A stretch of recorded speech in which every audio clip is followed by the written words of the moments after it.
నమస్తే, welcome to gossips garage. నేను సునీల్.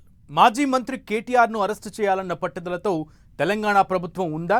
నిర్దోషిగా బయటకు వస్తానని కేటీఆర్ ధీమాగా కనిపిస్తున్నారా? ఇద్దరి మధ్య ఈ వ్యవహారం ఎక్కడికి దారితీస్తుంది? కేటీఆర్ దాఖలు చేసిన క్వాష్ పిటిషన్ను హైకోర్టు డిస్మిస్ చేయడంతో నెక్స్ట్ ఏంటి అనే టెన్షన్ ఇటు బీఆర్ఎస్ శ్రేణుల్లోనూ అటు ప్రభుత్వ వర్గాల్లోనూ మొదలైంది.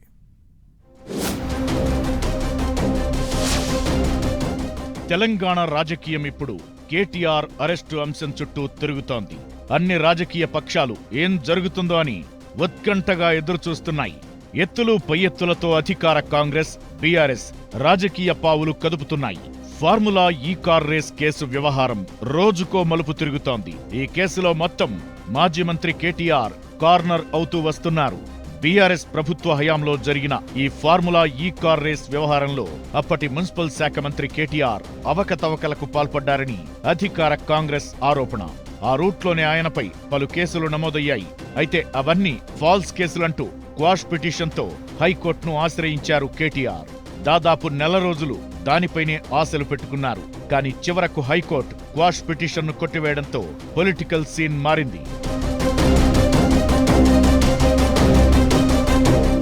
కేటీఆర్ను అరెస్టు చేయొద్దని గతంలో తాత్కాలిక ఉపశమనం ఇచ్చిన హైకోర్టు ఇప్పుడు క్వాష్ పిటిషన్ను కొట్టివేయడంతో నెక్స్ట్ ఏంటి అనే చర్చ మొదలైంది. ఏసీబీ విచారణలో తాము జోక్యం చేసుకోలేమని హైకోర్టు తేల్చి చెప్పడంతో కేటీఆర్ అరెస్టు తప్పదనే మాట వినిపిస్తోంది.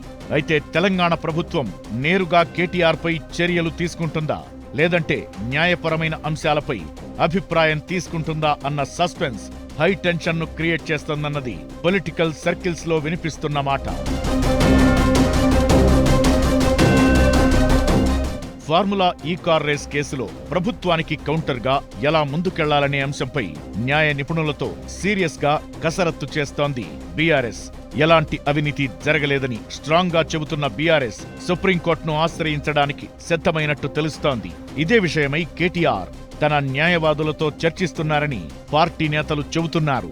లీగల్ ఫైట్ చేస్తానని కేటీఆర్ చెబుతుండడంతో ఈ కేసు ఇంకెన్ని మలుపులు తిరుగుతుందనే ఉత్కంఠను రేపుతోంది. మొత్తానికి కేటీఆర్ను అరెస్టు చేసి తీరాలన్న తెలంగాణ ప్రభుత్వ పంతం నెగ్గుతుందా, లేదంటే న్యాయం తన వైపు ఉందంటున్న కేటీఆర్ మాట నిజమవుతుందా అన్నది వేచి చూడక తప్పదు.